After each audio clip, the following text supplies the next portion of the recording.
Siikalatvalla asuu paljon eri elämäntilanteissa olevia lapsiperheitä sekä eri-ikäisiä aikuisia.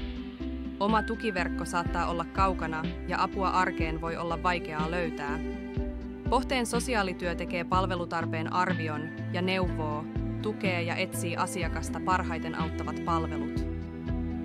Voitte soittaa Pohteen Siikalatvan palveluohjaukseen, keskustella asiasta Siikalatvan Mehiläisen lasten neuvolassa tai olla yhteydessä perheneuvolaan. Voitte ottaa huolettavat asiat puheeksi myös lapsenne kouluterveydenhoitajan kanssa tai kertoa huolistanne omalla terveydenhuollon vastaanotollanne. Yhdessä keskustelemalla löydämme kyllä teidän tilanteeseen sopivat tukitoimet.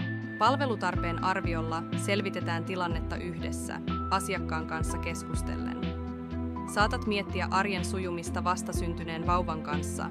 Lapset kasvavat, jonka myötä uhma- ja murrosikä tuo uusia haasteita, tai kohtaat menetystä ja surua.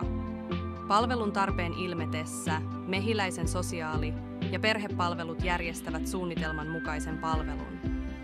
Mehiläisen sosiaali- ja perhepalvelun työntekijät tukevat omien voimavarojenne vahvistumista ja arjessa selviytymistä.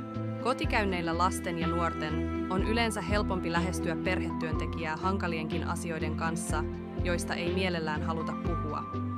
Perhetyössä ja tukihenkilötoiminnassa käydään tarvittaessa lapset puheeksi keskustelu, jolla tuetaan lapsen ja perheen hyvää arkea.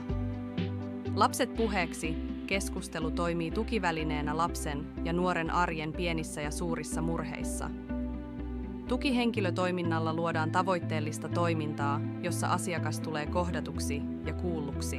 Työskentelemme yhdessä Pohteen kanssa moniammatillisessa tiimissä. Apua ja tukea löytyy monenlaisiin tukitarpeisiin. Ota rohkeasti yhteyttä